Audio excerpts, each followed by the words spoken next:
नमस्कार, मैं हूं प्रिया असीजा और आप देख रहे हैं आपका अपना चैनल भिवानी हलचल।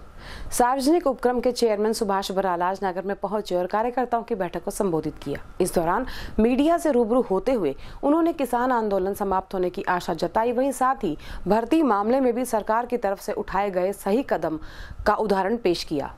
गौरतलब है कि प्रदेश के 1.5 लाख रुपए से कम आमदनी वाले गरीब लोगों को फायदा पहुंचाने के उद्देश्य से आज सार्वजनिक उपक्रम के चेयरमैन सुभाष बराला भिवानी पहुंचे थे। सुभाष बराला ने कार्यकर्ताओं की बैठक को संबोधित किया। इस दौरान बराला ने पत्रकारों से भी बातचीत की और कहा कि आज किसानों का धरना समाप्त हो सकता है। इसके लिए सरकार से कई दौर की बातचीत भी हो चुकी है। वहीं सुभाष बराला ने कहा कि सरकार की मंशा है कि हर गरीब को फायदा हो। इसके लिए ऐसे लोगों का चुनाव करना है जिनकी 1 लाख रुपए तक इनकम होती है। साथ ही उन्होंने कहा किसानों की मांगों को सरकार ने माना है और कृषि कानून वापस लिए और अब जो मांगे हैं उस पर भी सहमति के लिए बैठक चल रही है। इस अवसर पर बराला ने भर्तियों के मामले में कांग्रेस व अन्य दलों द्वारा घेराव करने के मामले पर बोलते हुए कहा कि उनकी सरकार में भर्ती में कोई घोटाला नहीं है और कुछ पता चलता है तो उसकी तुरंत कार्रवाई की जाती है। पूरी तरह से प्रतिबद्ध है और अब पूरे प्रदेश के अंदर अलग अलग जो ब्लॉक हैं उनके अंदर इस प्रकार के गरीबोत्थान के मेले लगाए जा रहे हैं। ऐसे परिवार जिनकी आमदनी 1 लाख या उससे कम है, ऐसे परिवारों की पहचान करके उनको घर से बुलाया जाता है और घर से बुला करके जो मेला है उसमें अलग अलग जो विभाग हैं जो किसी भी परिवार को काम करने का एक अवसर उपलब्ध करवा सकें और उसमें सरकार उस काम के लिए लोन उपलब्ध करवाती है। अलग अलग विभागों के लोग भी वहाँ होते हैं, अधिकारी कर्मचारी होते हैं। वहाँ पहले संबंधित परिवार जो 1 लाख से आमदनी कम है उसको घर से वहाँ पर बुलाया जाता है, उससे काउंसलिंग की जाती है और फिर उसकी रुचि का जो काम होता है, कोई कृषि क्षेत्र में करना चाहता है, कोई एमएसएमई में करना चाहता है, कोई महिला हमारी कोई बहन है तो वो कोई बुटीक करना चाहती है, कोई ब्यूटी पार्लर करना चाहती है। इस प्रकार के जो भी जिसका रुचि का जो काम है उस रुचि के काम के लिए उसको सारे संसाधन सरकार के द्वारा उपलब्ध करवाए जाते हैं।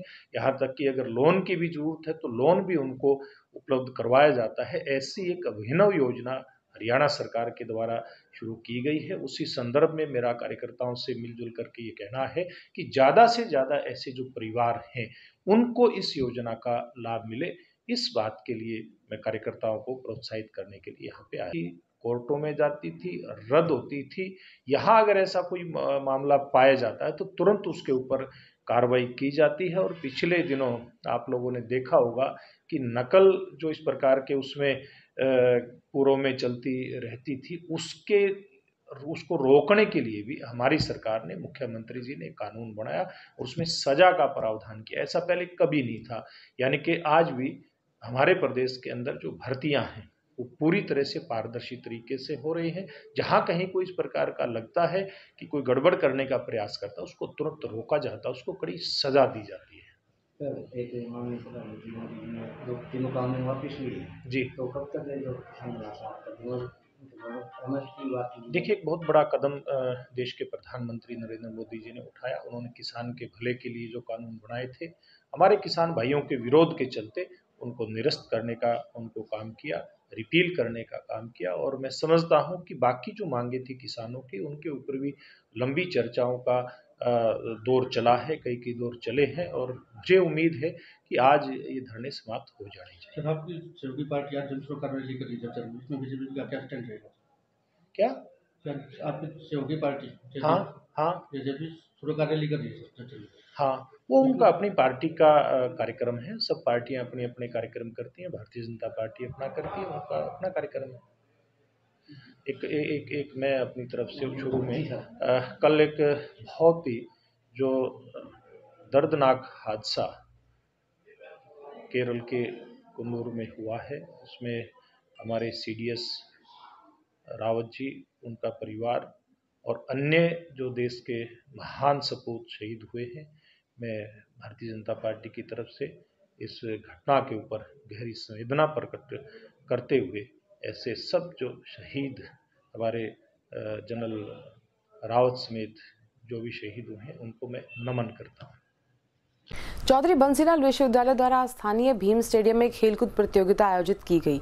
ऑल इंडिया यूनिवर्सिटीज के अंतर्गत इस प्रतियोगिता में आज करीबन 33 महाविद्यालयों के खिलाड़ियों ने अपना दमखम दिखाया। यहां की विजेता खिलाड़ियों को आगामी 20 से 22 जनवरी को भुवनेश्वर में भी खेलने का मौका दिया जाएगा। वीरवार को स्थानीय भीम स्टेडियम में चौधरी बंसीलाल विश्वविद्यालय भिवानी के अंतर्गत खेलकूद प्रतियोगिताओं का आयोजन किया गया। वहीं जब इस बारे में बंसीलाल विश्वविद्यालय के खेल प्रकोष्ठ के प्राचार्य सुरेश मलिक से बातचीत की गई तो उन्होंने बताया कि आज विश्वविद्यालय के अंतर्गत पढ़ने वाले सभी महाविद्यालयों से खिलाड़ियों ने भाग लिया है तथा विजेता खिलाड़ी 20 और 22 जनवरी को ऑल इंडिया यूनिवर्सिटी के तहत होने वाले खेलों में भुवनेश्वर में भाग लेंगे। वह उन खिलाड़ियों को जिनकी परफॉर्मेंस अच्छी रहेगी उसी टीम को बंसीलाल विश्वविद्यालय द्वारा भुवनेश्वर में प्रतिनिधि करने का मौका मिलेगा। आपको बता दें कि आज भीम स्टेडियम में 33 महाविद्यालय के 150 खिलाड़ियों ने अपना दमखम दिखाया। 200 मीटर की वुमेन रेस में आदर्श महिला महाविद्यालय की सूची प्रथम रही। इसी प्रकार बास्केटबॉल की टीम में जनता कॉलेज चरखी दादरी की टीम प्रथम रही।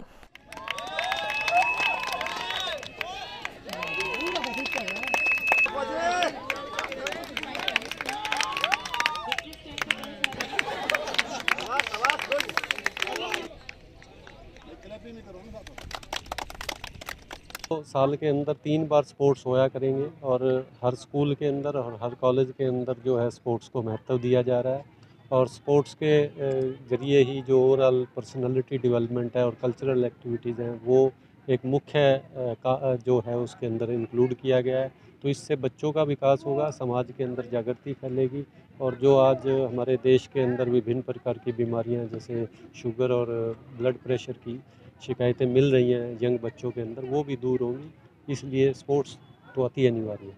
हमारे हरियाणा में बेटियां, इसमें कोई शक की बात नहीं है कि आने वाले समय के अंदर बेटियां नाम रोशन कर रही हैं और आज की प्रतिस्पर्धा में भी आज देखेंगे तो 140 में से 125 लड़कियां पार्टिसिपेट कर रही हैं। तो जो बच्चियां हैं, बेटी पढ़ाओ बेटी बचाओ का जो नारा है सरकार का, वो यहाँ साफ उसका असर दिख रहा है।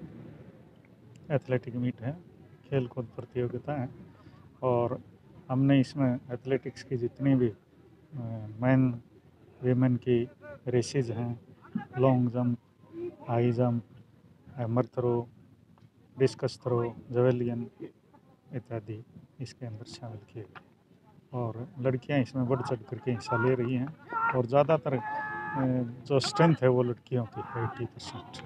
तो सर यहाँ पर जो हम उनको प्राइजेस देंगे, जो फर्स्ट आएगा उसको 300 रुपये और सेकंड को 200 रुपये और थर्ड को 100 रुपये प्राइज़ दिया जाए। तो सर किस प्रकार सर्वांगीण विकास के लिए स्पोर्ट्स सबसे अधिक ज़रूरी है। बच्चा जो स्पोर्ट्स करेगा वो मानसिक रूप से स्वस्थ होगा, मजबूत होगा और स्वस्थ जब होगा तो वो बच्चों को भी अच्छी शिक्षा देगा। बच्चों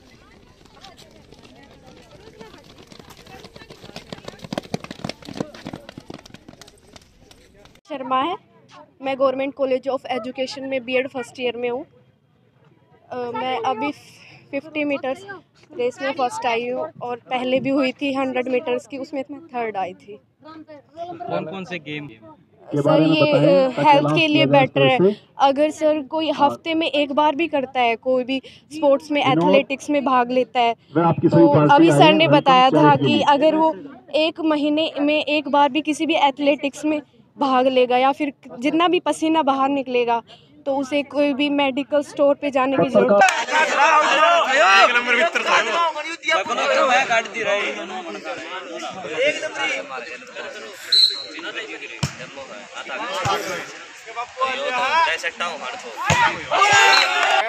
मैं आज भी स्टेडियम में गेम थे, 200 मीटर थी, उसमें फर्स्ट आई हूँ और अगले गेम भुवनेश्वर में होंगे, नेशनल है। कहना चाहूँगा कि चौधरी बंसीलाल विश्वविद्यालय की एथलेटिक्स टीम की ट्रायल है ये आज, जो ऑल इंडिया इंटरयूनिवर्सिटी एथलेटिक मीट में भाग लेंगे। जो बच्चे यहाँ से जो बच्चे सेलेक्ट होंगे और जो क्वालिफाई करेंगे, क्योंकि फर्स्ट आना ही इसमें भाग लेने के लिए एक मार्क नहीं है, जबकि वहाँ का एक स्टैंडर्ड टाइम है जो स्टैंडर्ड टाइम को या स्टैंडर्ड डिस्टेंस को कवर करेगा और जो क्वालिफाई होंगे वो चौधरी बंसीलाल विश्वविद्यालय को रिप्रेजेंट करेंगे ऑल इंडिया इंटरयूनिवर्सिटी में। आज यहाँ लगभग 15 महाविद्यालयों से लगभग 125 बच्चे जो है विभिन्न इवेंट्स में यहाँ भाग ले रहे हैं। इनमें से चौधरी बंसीलाल विश्वविद्यालय टीम का चयन किया जाएगा और वो बच्चे ऑल इंडिया यूनिवर्सिटी में भाग लें। विद्यार्थियों का ज्ञान जांचने के लिए होने वाली परीक्षा को ऑफलाइन कराने का निर्णय शिक्षा विभाग ने लिया है। ये परीक्षा इस बार तीसरी से नहीं पहली कक्षा से आयोजित की जाएगी, जिसके लिए संबंधित अधिकारियों को निर्देश भी जारी किए जा चुके हैं। उल्लेखनीय है कि विद्यार्थियों का ज्ञान जांचने के लिए होने वाली विद्यार्थी मूल्यांकन सेट परीक्षा को लेकर विभाग की ओर से दिशा निर्देश व डेटशीट जारी कर दी गई है। पहली व दूसरी कक्षाओं के लिए स्कूल स्तर पर मौखिक परीक्षा करवाई जाएंगी। वे कक्षा तीसरी से 12वीं के लिए तय की गई तिथियों में परीक्षा का आयोजन किया जाएगा। आपको बता दें कि परीक्षाएं 15 दिसंबर से 23 दिसंबर तक चलेंगी। वहीं शिक्षा निर्देशालय द्वारा जारी पत्र के अनुसार यदि कोई विद्यार्थी ऑनलाइन पेपर देना चाहता है तो उसे इसकी छूट रहेगी। साथ ही कक्षा में परीक्षा देने वाले छात्रों के लिए मास्क पहनना व कोविड-19 के नियमों की पालना करना आवश्यक है। पूर्व की भांति सत्र 21-22 के लिए हम सेट 3 की परीक्षाएं करवाने जा रहे हैं। शिक्षा विभाग के अनुसार हम पहली और दूसरी कक्षा का ऑनलाइन मौखिक परीक्षा लेंगे। तीसरी और 12वीं तक के बच्चों का हमने डेट शीट जारी कर दी है। 15 दिसंबर से 23 दिसंबर तक ये परीक्षाएं चलेंगी। जिस दिन परीक्षा नहीं होगी उस दिन विद्यार्थी विद्यालय में नहीं आएगा। कोविड-19 का जो भी हमारे पास SOP है, मास्क लगाना है, दूरी को बनाए रखना है, इन सभी हिदायतों का पालन करते हुए हम सेट की परीक्षा लेने जा रहे हैं। सेट की परीक्षा एक अनिवार्य प्रक्रिया है। इसके मूल्यांकन के ऊपर ही वर्ष भर जो है और अंतिम परिणाम बच्चों का हम इसके ऊपर जारी करते हैं। इसलिए यह परीक्षा जो है बहुत ही ज़्यादा महत्वपूर्ण है। मैं अभिभावकों से और जितने भी हमारे पास विद्यार्थी हैं सबसे अनुरोध करूँगा कि इस परीक्षा को सीरियसली लें और अपनी तैयारी के साथ विद्यालय में पहुँचें और अपने आराम से परीक्षा दें। अध्यापकों से कहना चाहेंगे कि जिन अभिभावकों के द्वारा बच्चों को नहीं भेजा जाता परीक्षा में, वो उनकी परीक्षा को ऑनलाइन लेना सुनिश्चित करें। दूसरा, हमने सभी विद्यालय मुखियाओं को लिंक भेज दिया है। वो उसमें से अपने प्रश्न पत्र डाउनलोड कर लेंगे और प्रश्न पत्र उपलब्ध करा करके परीक्षा लेंगे। इस परीक्षा के अंदर जो भी खर्च का वहन होगा वो SWF से 2 रुपया प्रति कॉपी के हिसाब से किया जाएगा। इसकी अनुमति हमें पहले से दी जा चुकी है। जननायक जनता पार्टी के तीसरे स्थापना दिवस के अवसर पर आयोजित रैली के लिए JJP के प्रदेश प्रधान महासचिव हजारों बाइक सवारों के साथ नगर में पहुंचे और यहां पहुंचने पर इस बाइक रैली का जोरदार स्वागत भी किया गया। जननायक जनता पार्टी का तीसरा स्थापना दिवस 9 दिसंबर को है। इसी के मद्देनजर JJP के प्रदेश के प्रधान महासचिव दिग्विजय सिंह चौटाला हजारों बाइक सवारों का नेतृत्व करते हुए गांव चौटाला से रवाना हुए। यह बाइक रैली कल रात भिवानी पहुंची तथा भिवानी पहुंचने पर बाइक रैली का जोरदार स्वागत किया गया। इस मौके पर पार्टी के अनेक पदाधिकारी मौजूद रहे। वहीं दिग्विजय चौटाला ने बताया कि कार्यकर्ताओं में रैली को लेकर भारी उत्साह है। वे भारी संख्या में युवा सर्दी के मौसम में रैली के लिए एकत्रित हुए। साथ ही उन्होंने बताया कि फतेहाबाद, सिरसा, हिसार, भिवानी से होते हुए झज्जर में होने वाली रैली को सफल बनाने के लिए सभी कार्यकर्ता अपना योगदान दे रहे हैं। उन्होंने कहा कि झज्जर में होने वाली रैली ऐतिहासिक होगी और हरियाणा के सभी रिकॉर्ड तोड़ेगी। सैकड़ों साथी आज हमारे साथ यहाँ पर आए हैं। बहुत उत्साह था और इतनी ठंड के बावजूद इतने सारे साथी चौटाला से लेकर के रास्ते में काफिला जुड़ता रहा। पहले फतेहाबाद जिला, सिरसा के बाद और फिर जो है आपका ये हिसार जिला, भिवानी जिला, सभी साथियों ने आज हमारा यहाँ उत्साह बढ़ाया। सबका आभार प्रकट करते हैं। ये जो नई उमंग इस रैली से पहले नया जोश है, इस जोश को कल लेकर के हम यहाँ से झज्जर जाएंगे दुष्यंत जी के समर्थन में। क्या मानते हैं कल की जो रैली होने वाली ऐतिहासिक होगी, इसमें कोई दो राय नहीं है। कल की रैली अपने रिकॉर्ड तोड़ेगी। जींद की रैली बहुत बड़ी थी, उसका रिकॉर्ड टूटना कोई आसान बात नहीं। मगर मुझे उम्मीद है जिस तरह का जोश कार्यकर्ताओं में है, पूरे प्रदेश के लोगों में है, बड़े बुजुर्गों में है, माताओं बहनों में है, नौजवानों में है, ऐसा लगता है अब कि हम जींद की रैली का रिकॉर्ड स्वयं तोड़ेंगे। नारी एक रूप अनेक इस विषय पर गुरुवार को राजीव गांधी महिला महाविद्यालय में काव्य गोष्ठी का आयोजन किया गया। इस दौरान विकास यश कीर्ति ने मुख्य वक्ता के रूप में शिरकत कर अपनी काव्य प्रस्तुतियां दी। वहीं साथ ही उपस्थित छात्राओं ने भी अतिथि से इस क्षेत्र में महिलाओं की भूमिका और योगदान से जुड़ी जानकारियां हासिल की। वीरवार को स्थानीय राजीव गांधी महिला महाविद्यालय सभागार में नारी एक रूप अनेक कार्यक्रम का आयोजन किया गया। कार्यक्रम में काव्य में नारी की भूमिका का वर्णन चयन किया गया। वहीं मुख्य वक्ता विकास यश कीर्ति सुप्रसिद्ध कवि व गीतकार ने बताया कि आज के समय में महिलाएं किसी भी क्षेत्र में पीछे नहीं हैं तथा आज उनकी काव्य प्रस्तुतियों के जरिए महिलाओं की समाज में महत्वपूर्ण भूमिका के बारे में बताया गया। साथ ही इस अवसर पर महाविद्यालय की छात्राओं द्वारा महिलाओं से संबंधित अनेक प्रश्न भी पूछे गए, जिसका कवि यश कीर्ति द्वारा उत्तर देकर छात्राओं की जिज्ञासा को शांत किया गया।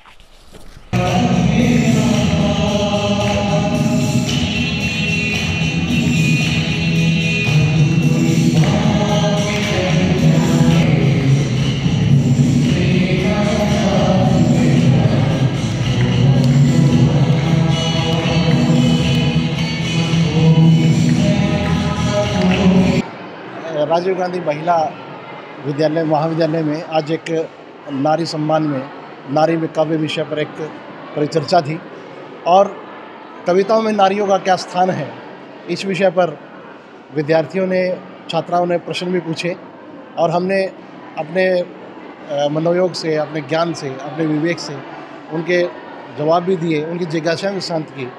जैसा कि आजकल हम देख रहे हैं कि नारी अपना कद लगातार बढ़ाती जा रही है। आज नारी अबला नहीं रही है, आज नारी सबला है।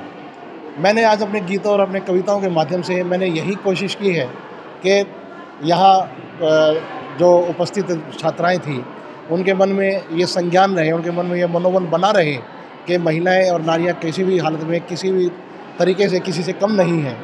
और मेरी कविताओं में इन बच्चों का पूरा साथ रहा, उन्होंने पूरा सहयोग दिया और महाविद्यालय के मैं स्टाफ का भी बहुत बहुत आभार व्यक्त करता हूँ कि इस तरह के आयोजन वो लगातार करते रहते हैं। ये देश के विकास के लिए, देश की उन्नति के लिए बहुत अति आवश्यक है।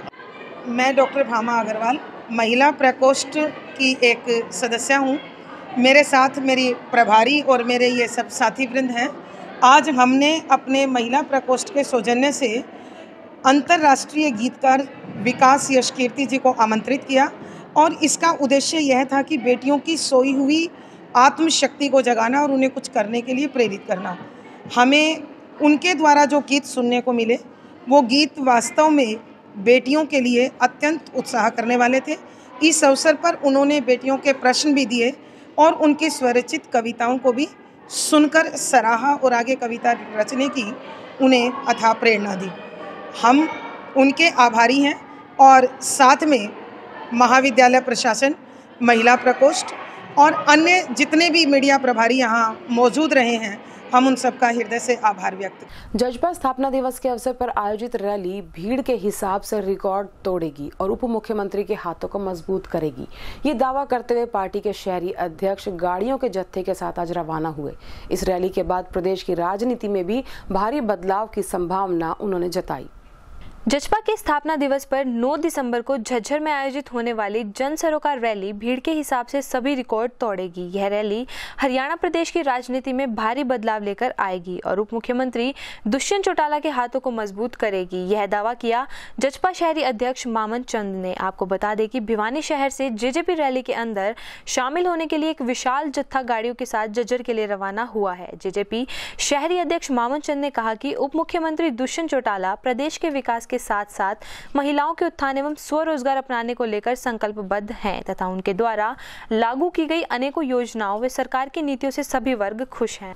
हाल ही में बहरीन में आयोजित चौथी एशियन यूथ पैरा गेम्स में जैवलिन थ्रो में गोल्ड जीतकर वापस पहुंचे खिलाड़ी का फूल मालाओं के साथ भव्य स्वागत किया गया। खिलाड़ी को ट्रैक्टर पर बैठाकर ढोल नगाड़ों की थाप के साथ उसके घर तक ले जाया गया। गौरतलब है कि बहरीन में 2 से 6 दिसंबर तक आयोजित एशियन यूथ पैरा गेम में भारत सहित 35 देशों के खिलाड़ियों ने भाग लिया था। भारत की तरफ से 70 खिलाड़ियों ने इस अंतर्राष्ट्रीय प्रतियोगिता में भाग लेते हुए 8 गोल्ड सहित कुल 22 मेडल अपने नाम किए, जिसमें से चांग के खिलाड़ी विक्रम सिंह ने एथलेटिक्स के जैवलिन थ्रो में गोल्ड मेडल प्राप्त कर देश सहित गांव, जिले व अपने माता पिता का नाम रोशन किया। वहीं खिलाड़ी विक्रम सिंह ने बताया कि बहरीन में आयोजित एशियन गेम में जेवलिन थ्रो में उन्होंने फाइनल में उज्बेकिस्तान के खिलाड़ी को हराकर गोल्ड मेडल प्राप्त किया है। उन्होंने Olympic gold medallist Neeraj Chopra व खिलाड़ी मनदीप धनखड़ को अपनी प्रेरणा स्रोत बताते हुए अपने माता पिता व कोच को जीत का श्रेय दिया। साथ ही खिलाड़ी के कोच सुशील शर्मा ने बताया कि बहरीन में आयोजित चौथी पैरा एशियन गेम में भारत की तरफ से कुल 70 खिलाड़ियों ने भाग लिया था,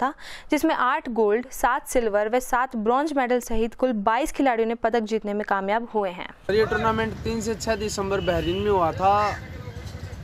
उसमें मेरा गोल्ड मेडल है। 4th यूथ एशियन गेम्स था, इंडिया से लगभग 70 बच्चे गए थे इसमें, उनमें से 8 गोल्ड मेडल हैं, जिनमें से एक मेरा गोल्ड मेडल। फाइनल में आपने किस देश के खिलाड़ी को रहा है? फाइनल में मैंने उज्बेकिस्तान के खिलाड़ी को रहा है, उज्बेकिस्तान और थाईलैंड के खिलाड़ी को रहा है ना। नीरज चोपड़ा जो ओलंपियन और मनदीप धनखड़ नाम के भैया हैं, उनसे प्रेरणा मिली है मुझे, और मैं इसका श्रेय अपने माता पिता को और अपने कोचेज को देना चाहूँगा। पानी से हूँ और एथलेटिक्स के अंदर 2019 में एक बच्चा, 2 बच्चे थे हमारे पास, तो स्टार्ट किया 2017 से स्टार्ट किया था।